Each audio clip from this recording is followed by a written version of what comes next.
Welcome to Classics You Slept, the book podcast that scares up your interest in reading. I am your host, Count Pedishore, along with a girl who isn't afraid to take a bite out of a good book, my sister Mary. I can't even start. How are you today, Mare? Mom did say that your Dracula sounded like, she said, your brother sounds like Count Chocula. It's like, oh, is that what it is? And then she complimented me on my emotive reading. So that's what Mom thinks. Hey, Mom. Well, there you go. Yeah, it is definitely more Count Floyd than Count Dracula. Is that how you read it? I didn't listen to yours that deeply. Yeah, it is a very affected, stereotypical Dracula sound. I could not read his lines. It's Count Dracula. How do you read it normally? I was not able. No, you couldn't. I had to do an old curmudgeonly sailor from Yorkshire. That was the accent I had to try to pull off. Right. Not so much pull off as fumbled through, so apologies for that. But yeah, I should have listened. I did not hear your. I should have gone back and listened. But your Quincy Morris. How was your American Texan? Oh man, it was probably closer, less Texas, maybe more Georgia or Alabama. I don't know. Texas is slow drawl. No slow drawl for Texas. Maybe it's more North Carolina. When I used to supervise a bunch of teachers down in the South, I learned the difference between, or at least I started to hear the difference between like my Alabama teacher versus my Kentucky teacher versus my Georgia teacher, which was really cool because I had just lumped Southern accents all together prior to that. So, interesting. Right. As opposed to us being both back up in Pennsylvania, we got our water ready to drink. We're all set. Philly is big on the water, and they're proud of it. Very, very water. All right. Very proud of it. Well, if you didn't guess by my Count Chocula, Count Von Count, whomever you want to, whatever stereotypical Dracula you would like to choose, intro, we are reading Dracula, the original, Bram Stoker's Dracula from 1897, I believe. Only 2 years younger than The Awakening. Very interesting. Very similar books, too, I think. So we are Classics You Slept Through. We are a book podcast where we read classic books and we discuss. We read last week, hopefully if you've gotten to listen to our mammoth, this is our spooktacular October, so we are going to power through Dracula in 4 weeks, which means you get some content, hashtag content here. Almost a 4-hour reading that we had last week. It was long. It was so long. It was very long. I have to give Bram Stoker some credit, though. His chapters are remarkably consistent in length. They are all very close to each other. So I think all of our episodes are going to be about that long, probably. So plan ahead. There you go. I did not look it up, but was Dracula originally a serialized? That might explain the consistent chapter length. If it was originally like a magazine serial. I don't know. We'll have to research that one. In my research, I didn't see that. Wasn't one of the first things I read. So, but I'll look. Maybe he's just a very workmanlike writer. He, bangs out 150 words a day or something. And that's it. And that's it. And there's his chapters. Yeah. Well, this book, in the terms of our podcast, is unique because this is the first one that I have read and you have not. I know. I feel proud of you and ashamed of myself. No. I've never read it. That you've never read Dracula before? No. I'm ashamed that I've never read Dracula before. I mean, it's kind of like one of those books. You're like, oh, I've never read it. It's such a classic. And you pick it up and there's literally no spoiler because it's been so ingrained in our, pop culture, especially this time of year. It's like every literal thing that you know about vampires pretty much is in this book. So, and I believe comes from this book. Yeah. Because prior to this book, it was just sort of old world legends, old European legends that Bram Stoker kind of combed through and codified a lot of the things that we know about Dracula at this point. Yeah. Or about vampires in general. I have to say that even though you know the story, everyone knows the story of Dracula, reading the original, I didn't think it was any less creepy. I guess that's why we're all, society is drawn to vampire lore, because even though you've seen the same trope over and over, it's still engaging and enticing and intriguing, and you're still sucked into it. Get it? You're sucked into it. Definitely. Well. Wow. Well, anyway, I think one of the things that holds my interest in this book, and the first time I read it, I was quite pleasantly surprised by, is it's not a straightforward narrative. Mm-hmm.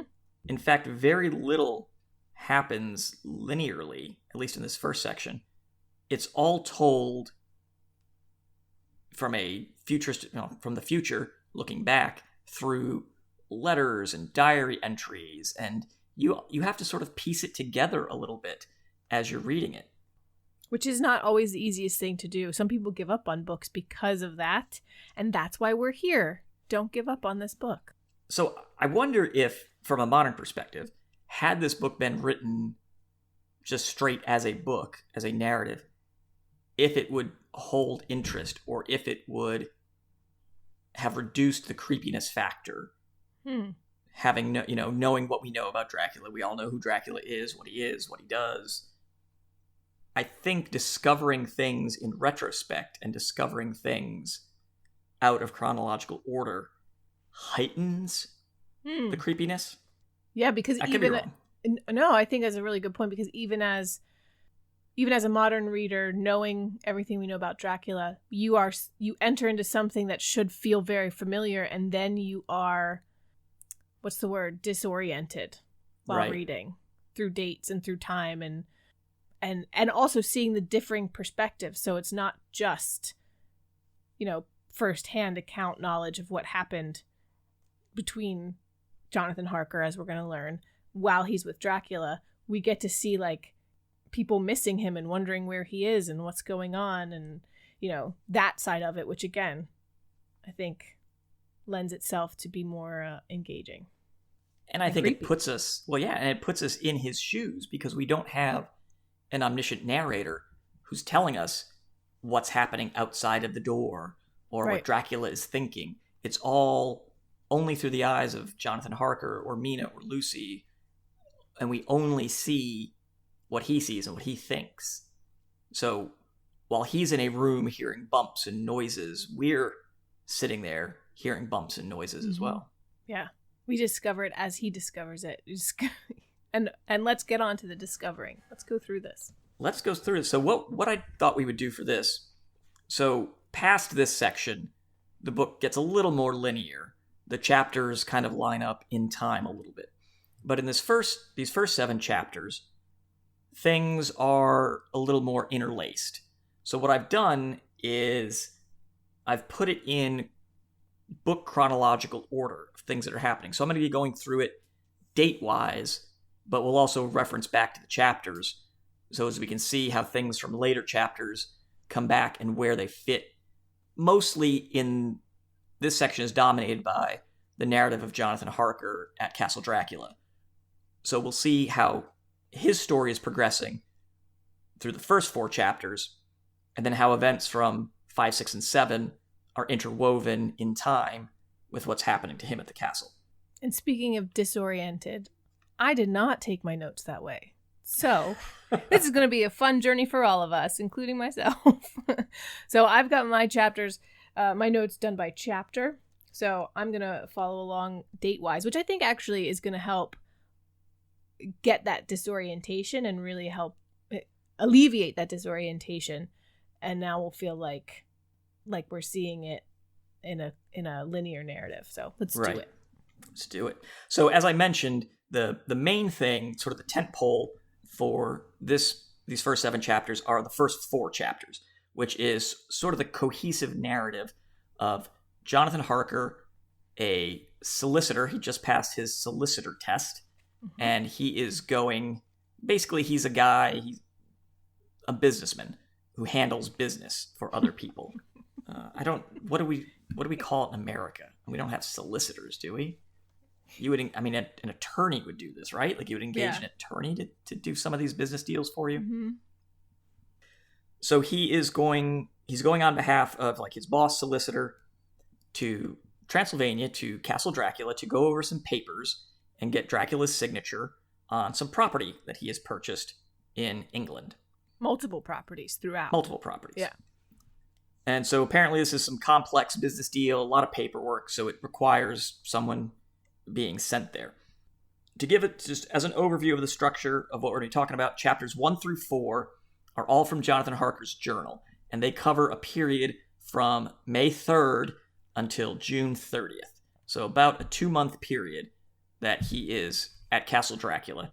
And we'll bring in the events of 5, 6, and 7 chapters as we get to that. So chapter 1 kicks us off. This is, actually, let's just take 1 and 2 kind of are of a piece. So chapters 1 and 2, covering May 3rd to May 8th, we have Jonathan Harker's journey to Transylvania. So we have he's giving us some history of the area, a little background of the Carpathian Mountains. He's meeting some of the locals, describing their dress, describing some of the different ethnic groups which reside bunched up in this area of which is in modern day Romania. It's the province of Transylvania is up in northern Romania, so that's geographically what we're looking at. And he describes it as the wildest and least known portions of Europe, and that the people are descendants of Attila the Hun, some of them, and that every known superstition in the world is gathered into the horseshoe of the Carpathian Mountains. So right, creepy. Lots of superstitions. Yeah, and he encounters these superstitions almost immediately. Yeah. As he gets to the inn in the town of Bistrița. So I'm using the sort of the modern Romanian pronunciation. Fancy. I don't know how. I guess it's rendered in the text as like, I guess, Bistrița.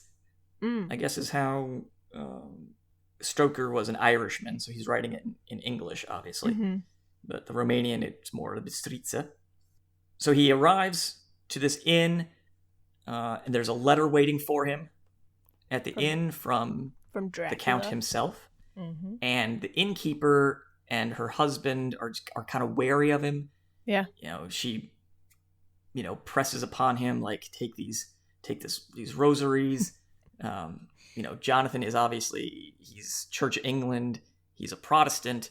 So her giving him this sort of Catholic crucifix, he sees it as this idolatrous thing, but he doesn't want to be rude. He takes it.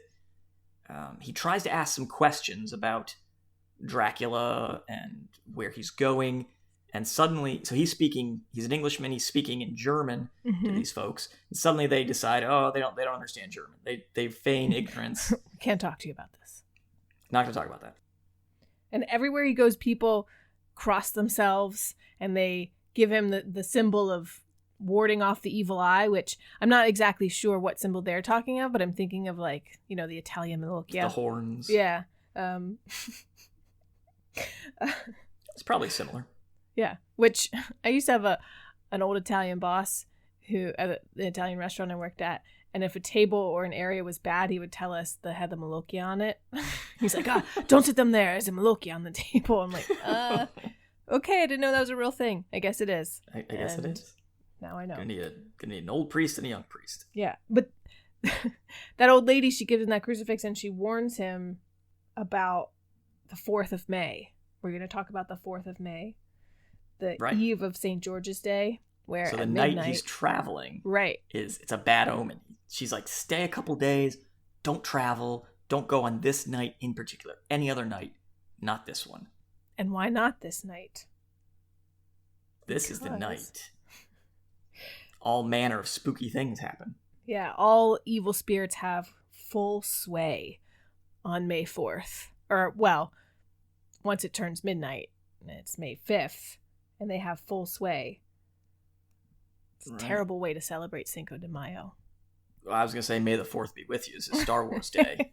So, I guess all the Sith powers are activated this night. Oh. Was Dracula a Sith Lord? That's a good question. Inquiring minds. Mm-hmm. I mean, Christopher Lee played Dracula. He also played Count Dooku, the Sith Lord. We have some horror synergy here. Fan fiction. There you go. God, you have like 3 fan fiction books on the on the deck you need to write. Dracula was a Sith Lord. All right, so then he goes on the 4th of May. Dracula has left some money and instructed the innkeeper to hire a coach for him. He rides in this coach.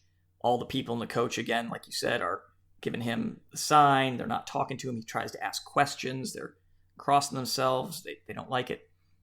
They arrive at sort of the rendezvous point. The horses of the coach get really spooked, and this driver drives up. You can't see his face, but he's got this black hat and cape, and this is Dracula's man come to pick up Jonathan. Well, I also want to say that in the description, Jonathan Harker, who's writing all of this, who's heading to the castle, says that there are literally, quote, large crowds gathering, staring at him, crossing themselves, whispering the words Satan, hell, and witch in their language. And he thinks it's a little queer, but quickly forgets about it as he looks at the beauty of the landscape. Like, if large crowds gathered around you and were like, but look at the sunrise. It's so beautiful. Like, why doesn't he leave?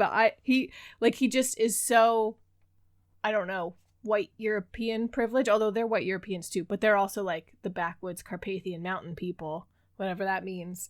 I mean, he's a stoic Brit. He's like, these are just a bunch of foreign weirdos. This is just what they do.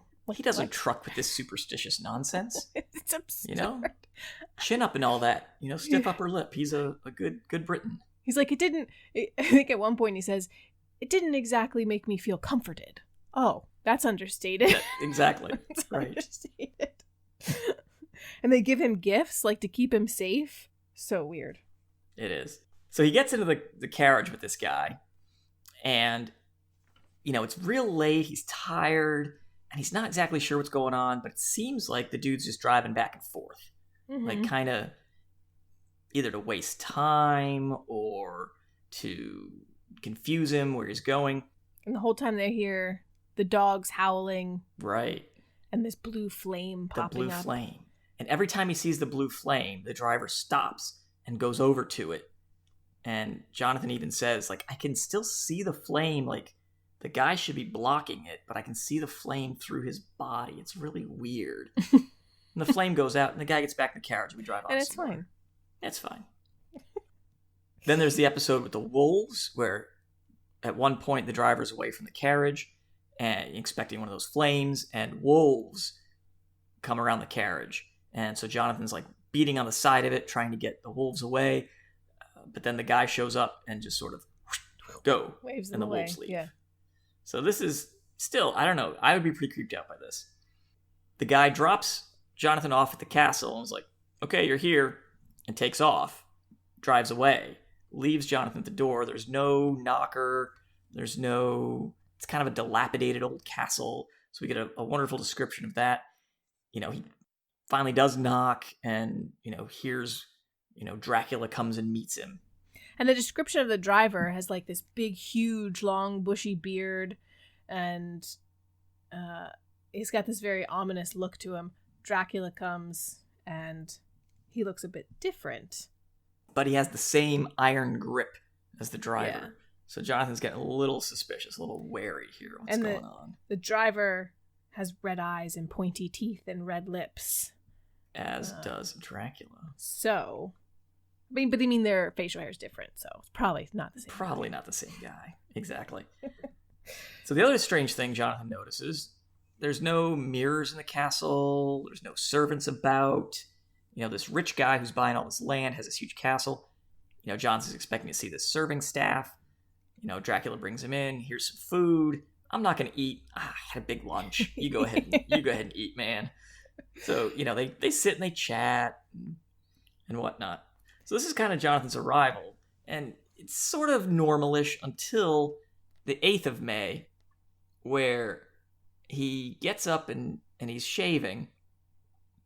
and he's using, I guess he brought a travel mirror with him in his shaving kit, and he hears Dracula behind him, and he can kind of feel him, sees him out of the corner of his eye, but there's nothing in the mirror. Nothing in the mirror. He's the only one in the mirror, and he nicks himself, and Dracula sees that and lunges for his neck. Lunges for his neck.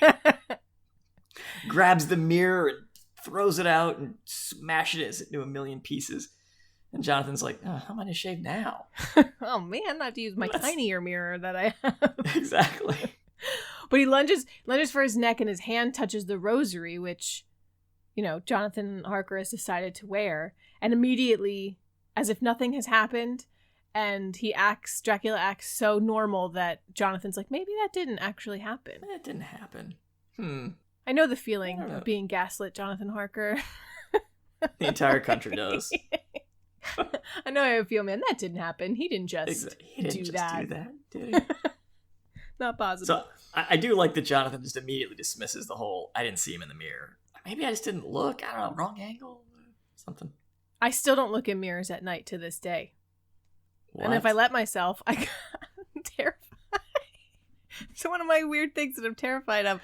Don't look in a mirror at night, man, because my brain is such a jerk. It's been this way since I was a kid that I can't look in a mirror because then my brain automatically does start saying Bloody Mary and things like that. And I get super scared, so I avoid mirrors at night in the dark.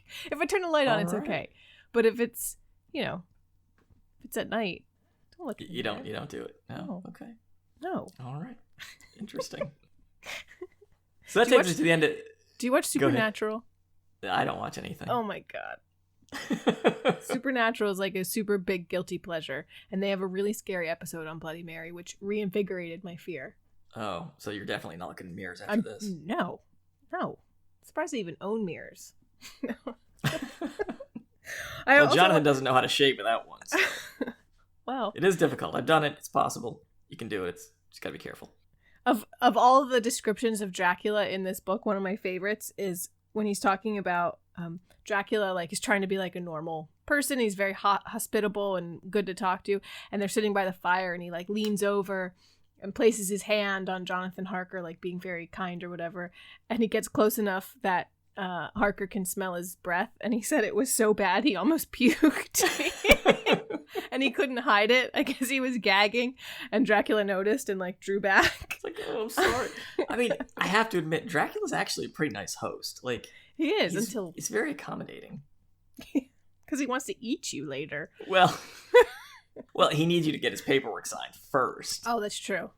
I mean, I also have to appreciate the fact that Dracula, he's trying to do things legally. He's trying to purchase land legally. Why doesn't he just move and take over a castle? I don't understand. Oh, no. Because he might get evicted. You don't want to... Well, he has control over everyone in the town, it seems like. As we'll see, yes. Yeah.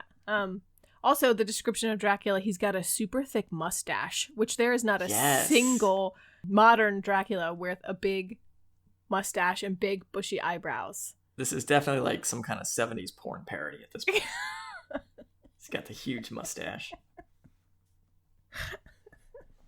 I don't know why we don't accept that part of Dracula. Does the Count? The Count from Sesame Street has a mustache, doesn't he? He's got sort of the pencil thin on the sides, I think. Yeah, he doesn't have a bushy one though. I gotta look him up now because you think you know what he looks like, but maybe not according to Bram Stoker. Okay, so that brings us up to the 8th of May, where Jonathan cuts himself. So now that's the end of chapter 2. Now we're going to bring up from chapter 5. We have on the very next day, 9th of May, Mina Harker, who is Jonathan's I guess it's not Mina Harker at this point, right? Right. No, it's his fiance though. Fiance, they're engaged. But Mina sends a letter to her friend Lucy. Lucy Westernra. Yes. And she just sort of I got a letter from Jonathan. He's in Transylvania. Things are going well. Mina Murray is her name now. Mina Murray. Yeah. And basically, her letter is just to set up why she's going to journal. Her and Jonathan have this weird shorthand code they write in. Right. And it's also sets up her relationship with Lucy. They're longtime friends. Right. All right, so that takes us back up to chapter 3. So now we're into a period of May 12th through the 19th. So at this point, it's, a total of 2 weeks. So Jonathan, he gets to Castle Dracula on the 5th of May. We're going to move up through May 19th. So he's been there 2 weeks. Mm-hmm. So now on the 19th, Dracula asks Jonathan to write 3 letters. So he says he wants them dated the 12th of June, that he's done in Transylvania, the 19th of June, that he is returning home, and the 29th of June, that he is back safe at Bystrica. Which is interesting because it only took him a day to get from Bystrica to Castle Dracula. So he's given himself plenty of time to wrap up his work from the 19th to the 29th. And we also didn't mention it explicitly, but at this point, Jonathan Harker has realized he's a prisoner in the castle with Dracula. Right. There's a lot of locked doors. He doesn't know how to get out. He's also figured out, has he seen by this point Dracula setting up lunch? Like, he's figured out that Dracula's the only dude in the castle with him. He does. Okay, Yes. so he knows that by this point. So And he's been kind of snooping a little bit. He's been snooping, and before he makes him write these letters, he tells him what he can and can't write home about in the first place. He's like, you're only allowed to write about business if you do write a letter. And he tells him you can't fall asleep anywhere but in your room. And if you do, terrible things will befall you. Right. Oh, I'm sorry. I have skipped. We're in chapter 4. I've skipped chapter 3. I'm so sorry. You did skip chapter 3. I did chapter 3. You got to correct me on that. I am. So before we get to May 19th, May 12th, this is the first time he really sees something up. Jonathan sees Dracula climb out of his window and climb down the wall headfirst, kind of like Spider-Man or something. Yeah, and he even has hair in his palms. When he gave that description of his death breath, he said he had hair in his palms. Oh, that's right. Dracula's been jacking it too much. So you get hairy palms or go blind. That's why he's always at night. He's blind and has hairy palms. Dracula's a chronic masturbator. You heard it here first. Live alone for hundreds of years, Hundreds of years. Hundreds of years. Right, so he's caught Dracula slithering out his window. So he sees that. And Dracula gives him a weird warning. He says, if you happen to be out at night, don't fall asleep anywhere but in the room I gave you. Because you might have some weird dreams or something. Well, Jonathan, of course, doesn't listen. Immediately. Because on May 16th, just a few days later, he relates that he has been out and he was checking out. He found what he thinks is like the ladies' room in the house. It's done up a little nicer, has nicer furniture. Everywhere is covered in dust. Mm-hmm. So he's obviously no one is living in any of these well-appointed rooms. And the furniture's very old style. Nothing's really modern in the house. Excellent condition, though, and beautiful and expensive. Right. And it's real late. It's past midnight. He kind of falls asleep on the couch in this room. And he wakes up, and there are 3 women, very pale women, kind of giggling and looking at him. And one of them goes for him, like her teeth are basically on his neck. Like, she is like right there. Mm-hmm. And he's moving very slowly. He has a wicked desire they would only kiss him. And if Mina finds this, that I would say that. Oh. Right. But he wants it. Right. So they have this power, this sway over him that he's wanting this. But Dracula shows up and says, "Get out of here. What I told you guys to leave him alone." And he throws down a baby in a bag, shall we say? Oh, God. Yeah, they're like, well, what are we supposed to eat? And he's like, here. Look what I brought you. There's a squealing thing in a bag, and they're pretty pumped about it. They are. So they grab this baby, and they race off. And Dracula's like, you got to go back to your room, Jonathan. Come on, man. Interesting note, though. One of them accuses him, Dracula. they say, you yourself never loved. You never love. And I guess that's what they consider what they were about to do to Jonathan, was to love him. Like, well, they love him to death. Love him to death, yeah. Dracula's very practical with his biting, apparently. And it made me so sad. It says the Count turned after looking at my face, and the my is Jonathan, attentively, and said in a soft whisper, yes, I too can love. Oh. You yourselves can tell it from the past. Is it not so? I'm like, oh, Dracula kind of wants Jonathan. Well, then he carries him back to his room and undresses him. So, he's sort of tender to Jonathan. Yeah. Well, I also read that Bram Stoker was in a sexless marriage, which I don't know why we know that, and that perhaps Bram Stoker was gay, and this was part of his way of being able to get that out.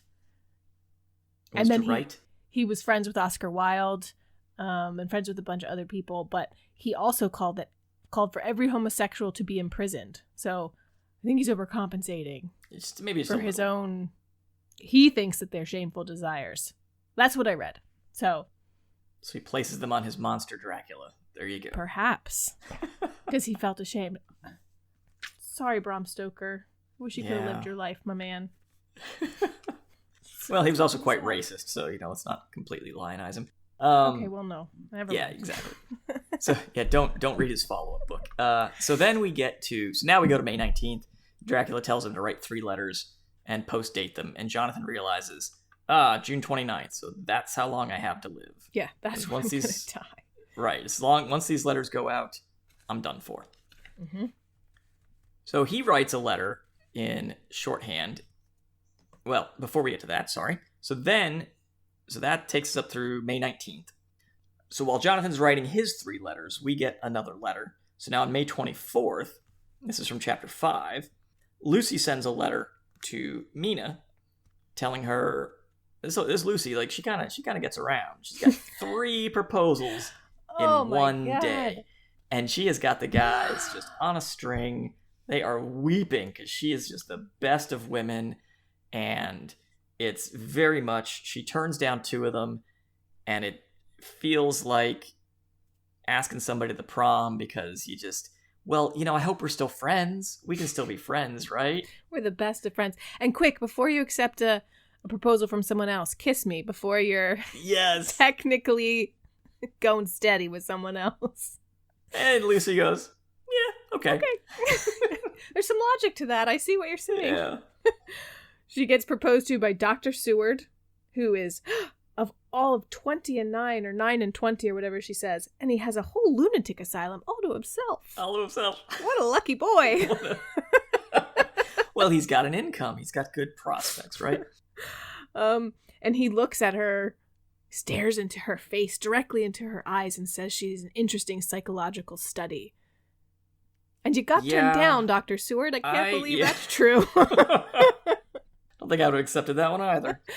And then her Texan, Mr. Quincy P. Morris, who speaks lots of slang. The whole conversation on slang.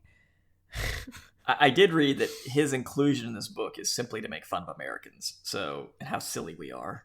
Oh. So we'll see. So I think he is just basically going to be Captain Stereotype of American Texans. That's written by an Irishman. Yeah.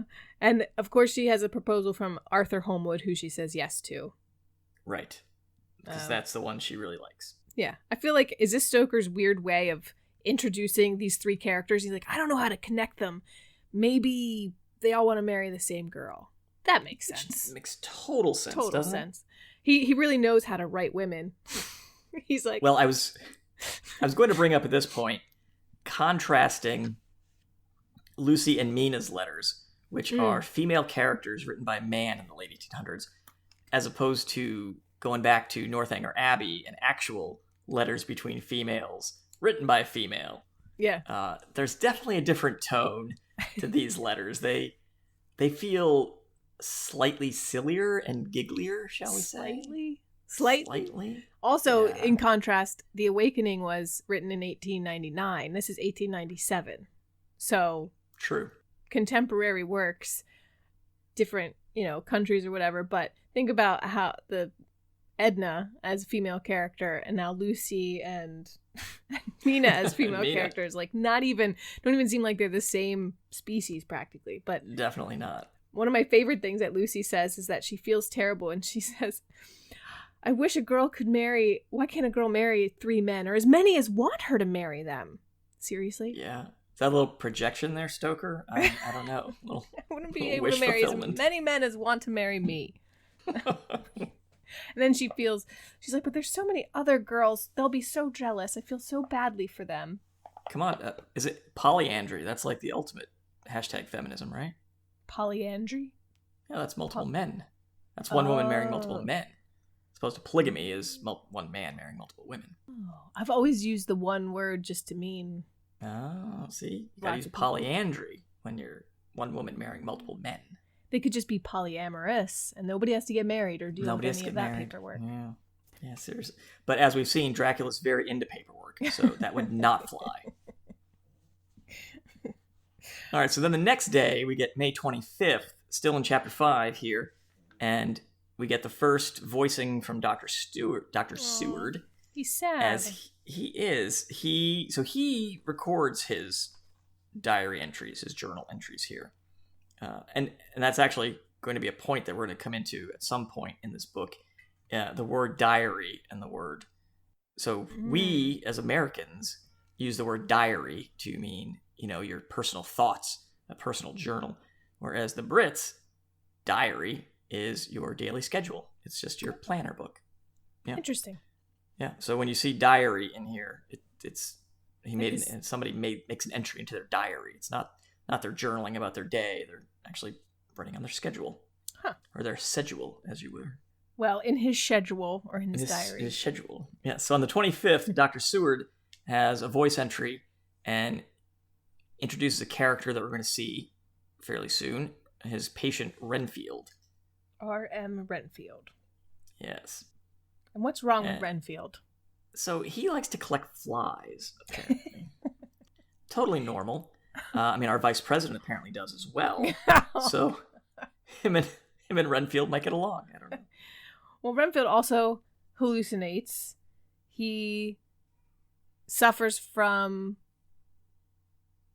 morbid gloom, but he also is sanguine in temperament from time to time, which is, I looked at the definition of being sanguine, and it's something to do with being optimistic despite things not being so good. So I guess he vacillates. Chill. Maybe he's just a manic depressive. Maybe he's bipolar. Maybe he's all kinds of things. But that's how he is at this point, and he's collecting flies. Yeah. So the last thing we have here, May 25th and 26th, we get 2 quick letters between Arthur Holmwood and Quincy Morris. So now establishing that 2 of the suitors of Lucy are friends, so they are connected. Where Quincy, he very stereotypically, he's having a campfire in the prairie. Which I guess they have prairies in England, I don't know. So he's probably singing Home on the Range with his 10-gallon hat and doing his beans over the fire. Asks Arthur to call him Cookie. Yeah, it's all they're sitting on logs. There's a cow skull next to him. But he asks Arthur to come, and Arthur says, anytime, my man, I'm going to be there. You invite me, I'm going to be there. So we're establishing that they're kind of tight, that they are definitely friends. And they're going to bring Dr. Jack Seward, too. Yeah. So they're all friends. All friends. So now we're going to bounce back up to Chapter 4. So that was 26 May, where we had the party invite. Now we're going to go up to 28 May, so a couple days later, and Jonathan has written some coded letters to Mina, and he gives them to the gypsies. He kind of gets their attention, and he's like, hey, take these letters. But unfortunately, we find out that the gypsies, they rat him out to Dracula. Yeah, they give him the letter. And Dracula, he's kind of upset. He can't read. He, fortunately for Jonathan, cannot read the shorthand, but he burns the letters. Well, he burns that one, the shorthand one, and he calls it vile or evil or, he feels very offended by it. And the other one, he allows him to send. Right, the one to his boss. Right. Like the one to his boss. It just kind of was a benign, like, hey, yeah, I'm wrapping up soon. And it also said, like, speak to Mina. Yeah, because he was sending her the coded letter. Right. So it's going to be kind of weird when he's like, hey, Mina, I'm supposed to talk to you. And she's like, oh, I didn't get anything from Jonathan. I don't know. So then we come to the 31st of May. And the Count takes all of his stationery then. All of it. Right. He can't write any more letters. Right. And then he finds out on the 31st of May that the Count has rifled through his stuff and taken his traveling papers. His clothes are missing. You know, the suit that he came in. So, you know, Dracula's taken his stuff. Have you ever lost your passport? No, it sounds terrifying, though. I've done it twice. It is very terrifying. What? You, like, legit lost it and had to get a new one, and then legit lost it and had to get another new one?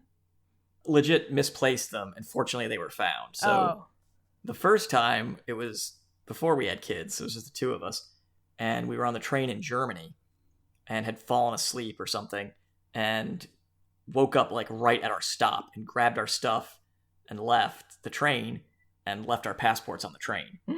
Both of you? Both of us.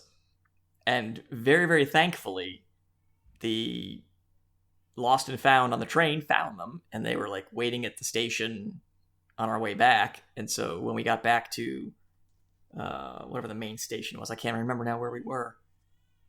Probably might have been Frankfurt. I can't remember, or maybe it was Munich.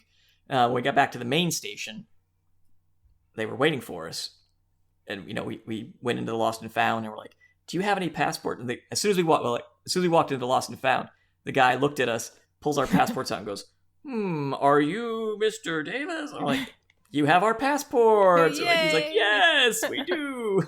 It's like two American people come bursting into the lost and found. He's like, "I know you."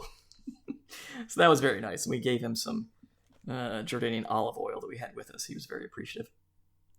What a weird story that guy has, though. Yeah, exactly. Right. That two Americans lost their passports, and in return they gave him Jordanian olive oil. And he's like, I don't know what to do with it now. Well, it's olive oil. I was hoping for money, but I got olive oil. You got olive oil. The second time was we were in Austria, and this is with kids now. So we were at the airport and had just gotten through customs, and you know we were wrangling the kids and you know trying to get our bags together and all this and that.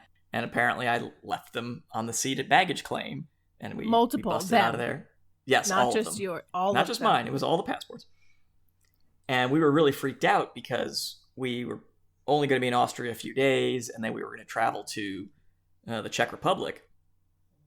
And I was all freaked out, like, do I need a passport to travel? Like, are they going to check my passport?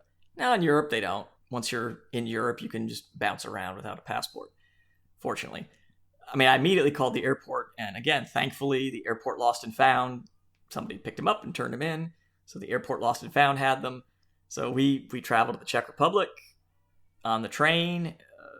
You know, the cops on the train didn't check passports. Doesn't matter. We traveled back and forth between countries. And then before we left, you know, I picked him up and we were able to leave Austria. But yeah, so twice it is. So anyway, my point is, it is a horrifying feeling. Like you are like, what am I supposed to do?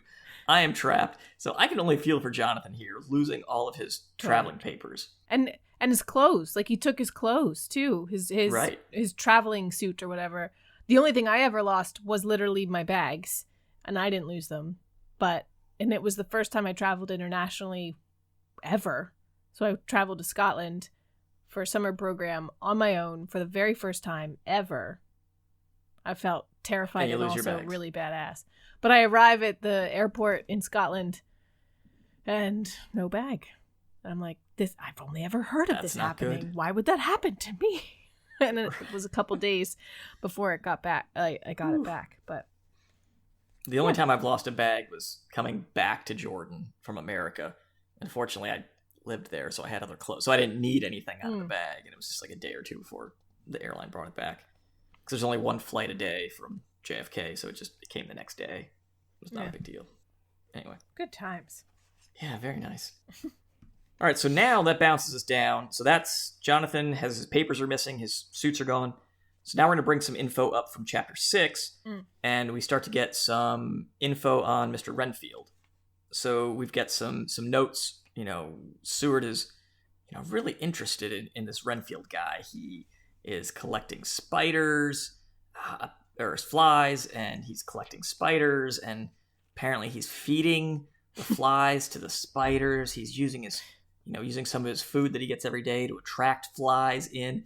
And rather than doing anything about it, Seward's just like, wonder where this is going. Well, he's like, get rid of the flies. He's like, okay, give me some time and I will. And then the spiders show up. Right. And so, And some of the flies are missing. So, is he keeping them in a box or, in the corner? So, obviously, it's enough flies that Dr. Seward, sees them notices. I get collecting flies. That sounds easy enough. Put out some rotting food or sugar or whatever. Have you ever caught a fly? Well, I mean, Not that easy to catch. I don't know, but I get, it's probably easier to get flies to come to you than it is to find all these freaking spiders. How's he collecting all of these spiders? That is a very good question. I don't know. Because after the spiders... Well, we'll get there. So, because that's June 18th that he is feeding spiders to the flies. So June 18th, Seward discovers that Renfield's feeding some of the flies to the spiders because the fly count is going down. Okay, so this brings us, we're going to bounce back up into chapter 4 now, back into Jonathan's narrative, and a period of June 24th to the 30th. So we mentioned that Jonathan realized his suit's gone, and we've already mentioned that Dracula likes to climb down the window. So now he sees him doing that, but in his suit. And he realizes this is the 24th of June, right? Mm-hmm. That the 29th is when he was supposed to have sent his Beat Streets a letter. He realizes, oh man, Dracula has been mailing my letters and walking around in my suit so that people see me in town and think I'm okay. They don't realize I'm trapped in this castle, which is very creepy. Which, Dracula must be going out at night, obviously. So I guess it's dark. People can't tell that it's this tall, weird, pale man with teeth and red lips and a bushy mustache, and it's not actually Jonathan. But at least he has a descriptive outfit on that if somebody saw him, they could. Not that, but again, the whole town seems to be very accommodating to him anyway, to Dracula. Most definitely. So then Jonathan hears a woman howling and wailing in the courtyard and calling Dracula a monster and whatnot and asking for her child back. And he had just heard a very high-pitched scream come from Dracula's room. Yes. And then a pack of wolves arrive. Devours her. And tear this woman apart. So this is a pretty common thing probably in this area. That Dracula snatches your children. Which, is not... So in modern vampire lore, they kind of stay away from kids. At least they stay away from turning kids into vampires. That's a no-no. Is that our modern sensibilities? I think so, because apparently that's what they snack on. And that kind of makes sense. They're easy. They're small. And I guess if you wanted to turn someone into a vampire, you would pick an adult. But they seem to have no problem eating children. I guess not. There was, a few years ago, a video game called Dead Island. Okay. And the trailer for it involved basically it's this zombie game set on an island. And the trailer was very disturbing.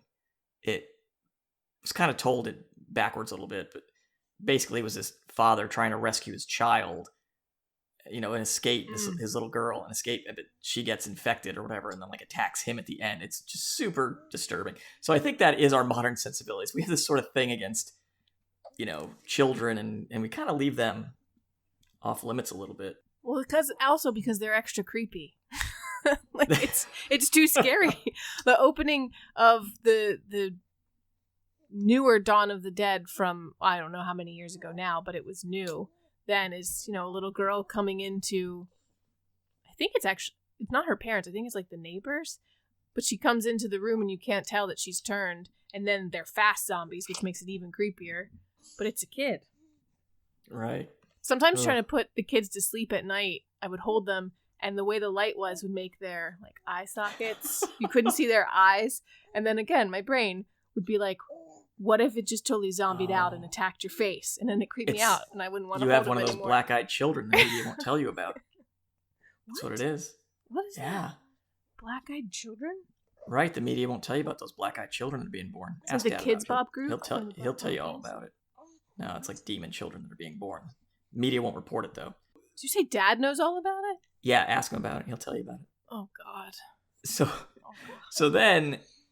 Jonathan has seen Dracula in his suit. He sees these wolves tear apart this woman.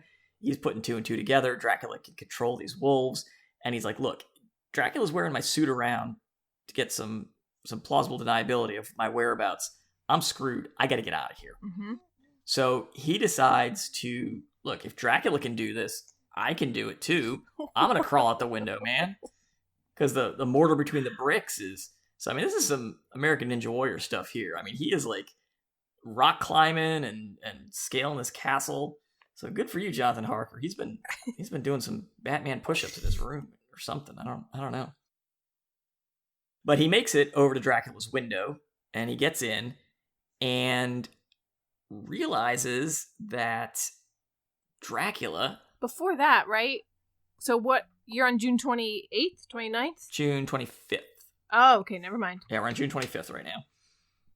So he gets into Dracula's room. It's sparsely decorated, covered with dust as usual. So he's, something's up with this. Dracula's not actually in here.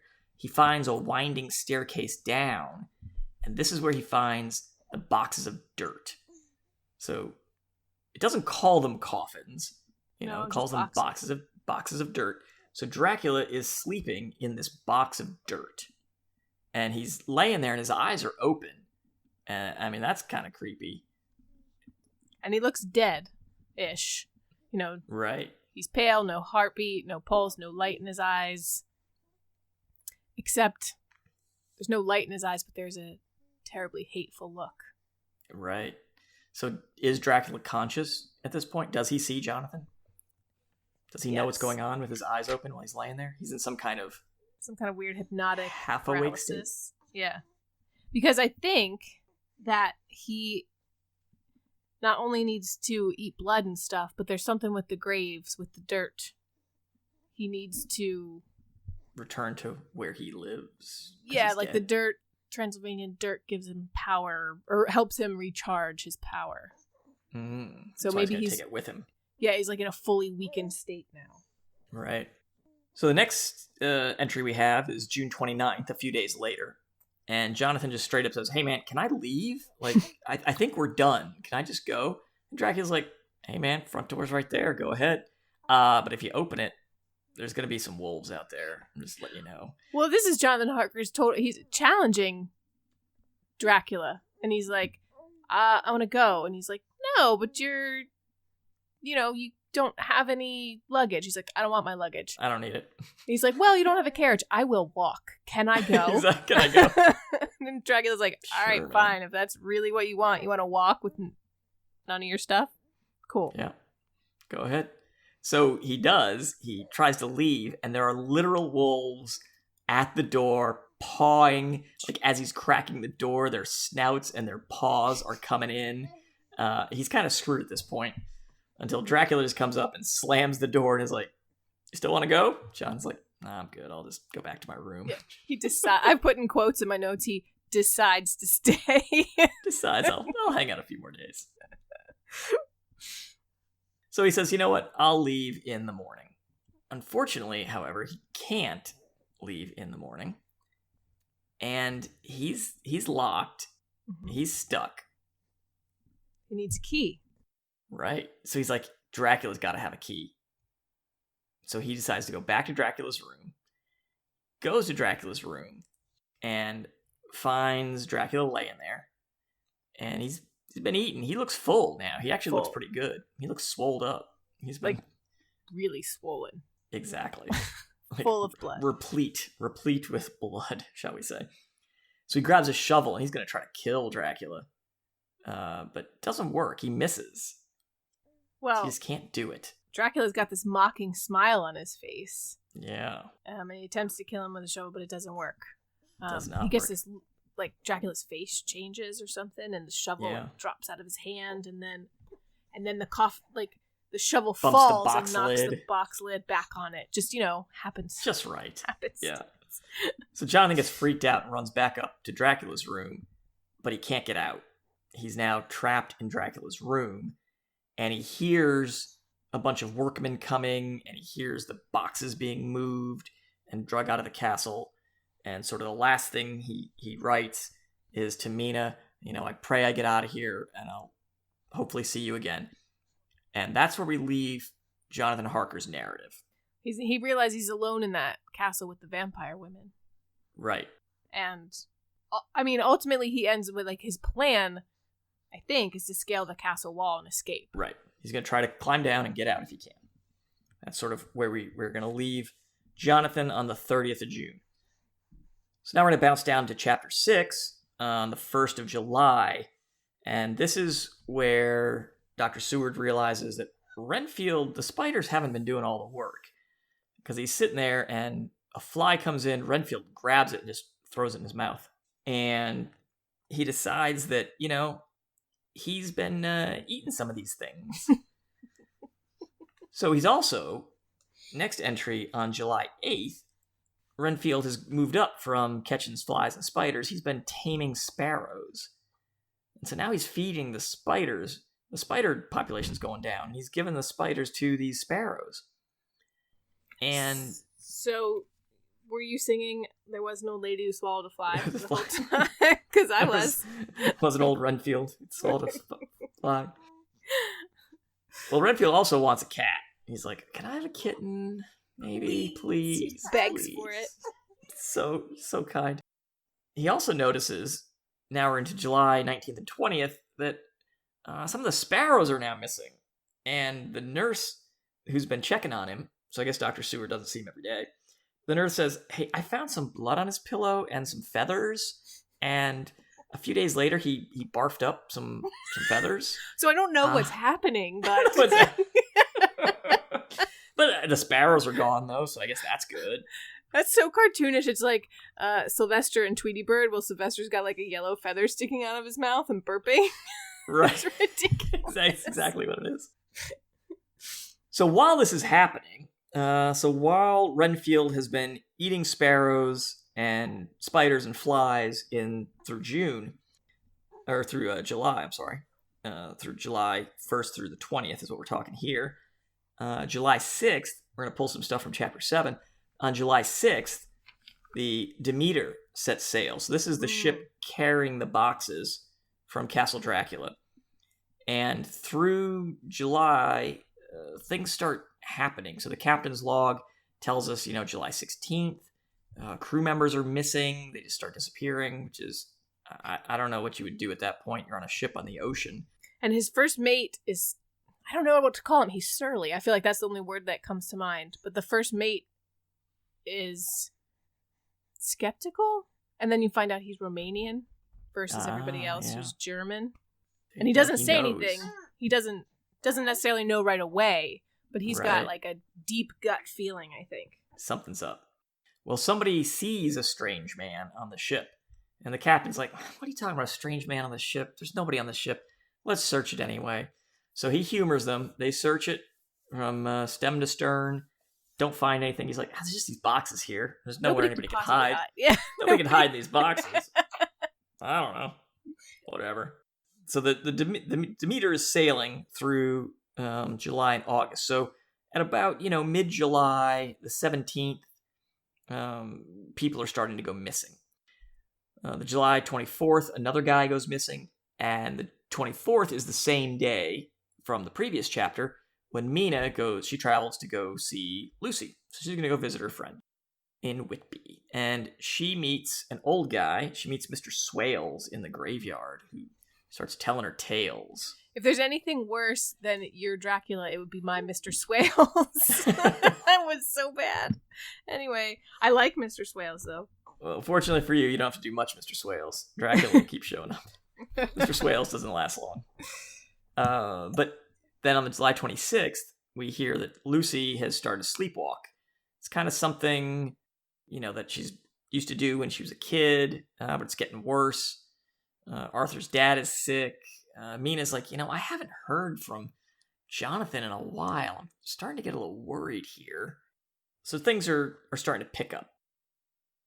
So then we get into the rest of July from chapter 7. More folks are missing on the ship. The first mate is just kind of freaking out. And he says, I'm going to kill it. And the captain's like, man, what are you talking about? Things are weird. First mate ends up throwing himself off the ship. He's like, whatever, I'm out of here. Kills himself. And by the end of it, the captain is totally freaked out. He discovers Dracula. And he's like, but, I'm the captain of the ship. I got to go down to the ship.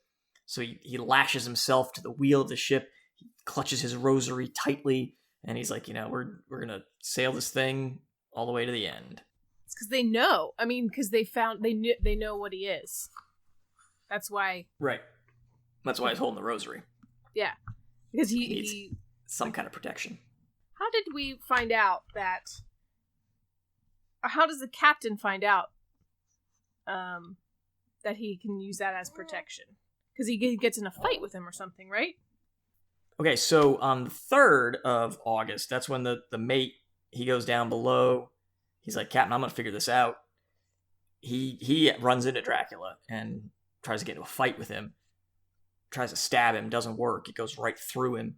He comes up and he tells us to the captain, he's like, we got to get out of here. He jumps overboard.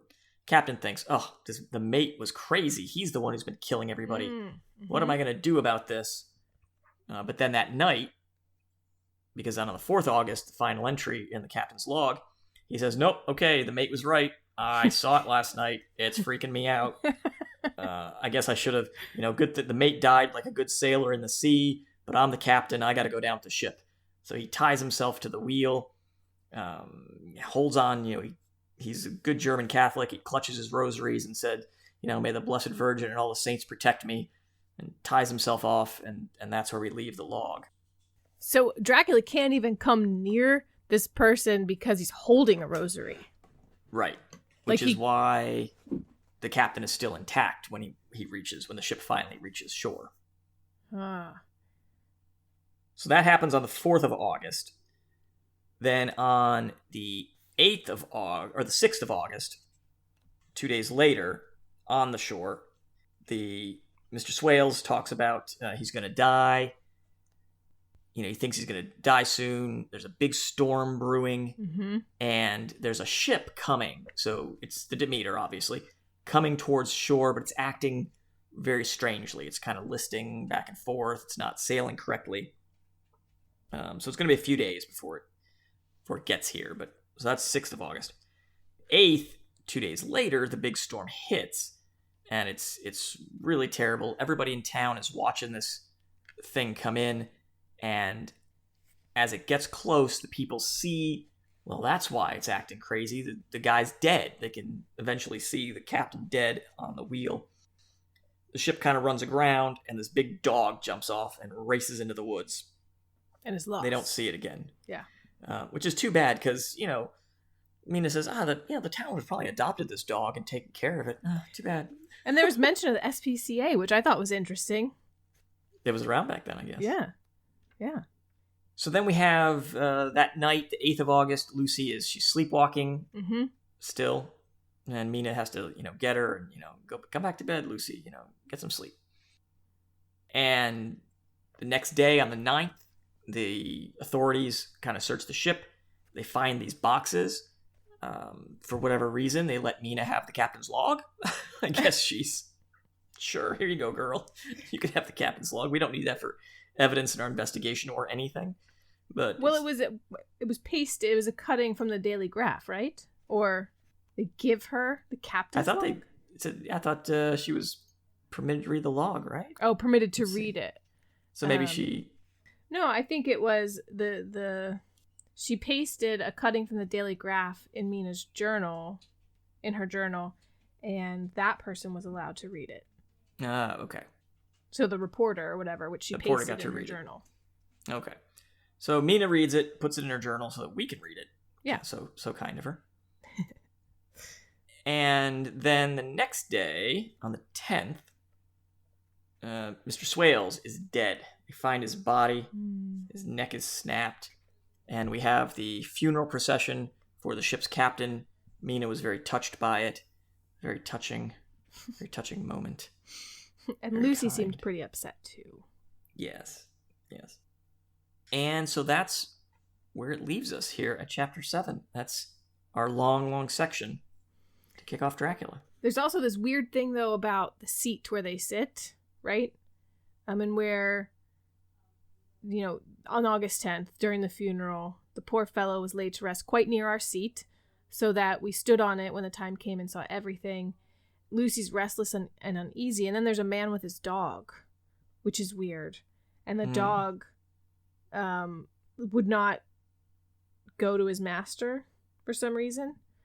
And then the guy had to yell at it and got angry with it and kicked him, took him by the scruff of the neck. So something weird is going on with that area, right, or that seat, or someone there, or something. And Lucy looks at the dog in an agonized way. Yeah. And this is and Mina's like, she's gonna have bad dreams about this for sure. She's too sensitive. Yeah. So something's weird with the seat where they sit, the tombstone or whatever. Exactly. In this section, two things reminded me of, and did you catch them? And did they remind you of Dr. Moreau when we read that? Yes, we had a mention of vivisectioning. We did. Dr. Seward says men sneered at vivisection, and yet look at its results today. I think he's referring directly to Dr. Moreau. We now have beast men. Yes, look what it's done. And then also Moreau published? Oh, when was Moreau published? This was published in 1897, right? 1897, yeah. Moreau's right around this time. It's right around the time. But also the ship sailing with the dead men on it, which happened. That's how. The previous year, 1896. There we go. It's all the rage. These are like such social commentary at the time. Yeah, they're all contemporaries. They're all reading each other. The vivisection, because I think it's creepy and weird that Dr. Seward wants because Wells was also English. Yes. So this is a big book that was published at the same time in the same country even. Dr. Seward